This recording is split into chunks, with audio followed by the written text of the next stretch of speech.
আমি যে ইবি থেরাপি ক্যান্সারের ওষুধটা আবিষ্কার করলাম, আসলে এটা আমি শুধু তো নারায়ণগঞ্জবাসীর জন্য করিনি, সারা ওয়ার্ল্ডের জন্য করছি। আমার যে ক্যান্সারটা ছিল সেটা স্টেজ 2। ক্যান্সার আসলে বিভিন্ন কারণেই হইতে পারে, একটা কারণ আমরা মেন করি না, এটা একাধিক কারণ।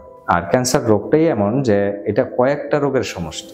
যেহেতু আমি বায়োটেকনোলজি অ্যান্ড জেনেটিক ইঞ্জিনিয়ারিং এ লেখাপড়া করছি, তো সেই হিসেবে গবেষণা প্রতিষ্ঠানে যখন চাকরি করতাম, তো তখন আমি নিজেই ফুসফুস ক্যান্সারে, অ্যাডিনোকার্সিনোমাতে আক্রান্ত হই এবং ডান সাইডে।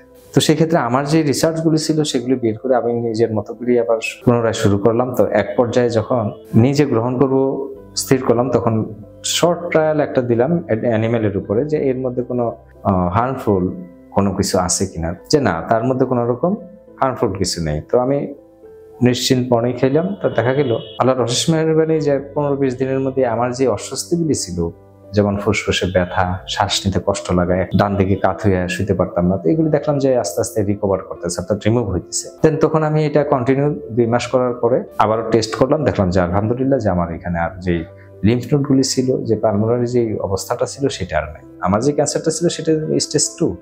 তো সেটা আমি 2 মাসে আমার রিকভার হয়ে গেছে আলহামদুলিল্লাহ।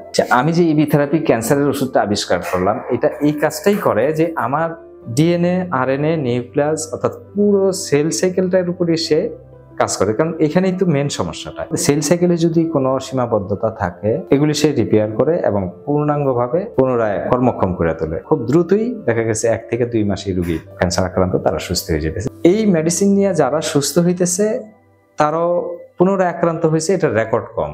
এখনো যেহেতু রিসার্চ চলমান আছে, এখনো আরো 2টা টেস্ট বাকি আছে, অর্থাৎ রিসার্চ বাকি আছে। তো সেই ক্ষেত্রে এখন অনুমোদনটা নেওয়া হয় না। আর আমেরিকান যে কোলোরেক্টাল ক্যান্সারের জন্য মেডিসিনটা, অর্থাৎ ক্যান্সার মেডিসিনটা আবিষ্কার হইলো, সেটাও বাজারে আসে নাই। রাশিয়া যেটা করলো সেটাও বাজারে আসে নাই, এবং আমি যেটা করছি সেটাও বাজারে আসে নাই। কারণ এই ধরনের আসলে কি, এই ধরনের বেসিক ইনভেনশনগুলি এমনই একটা অবস্থা, অনেক কাজগুলি মেনটেন করে তারপর আগাইতে হয়।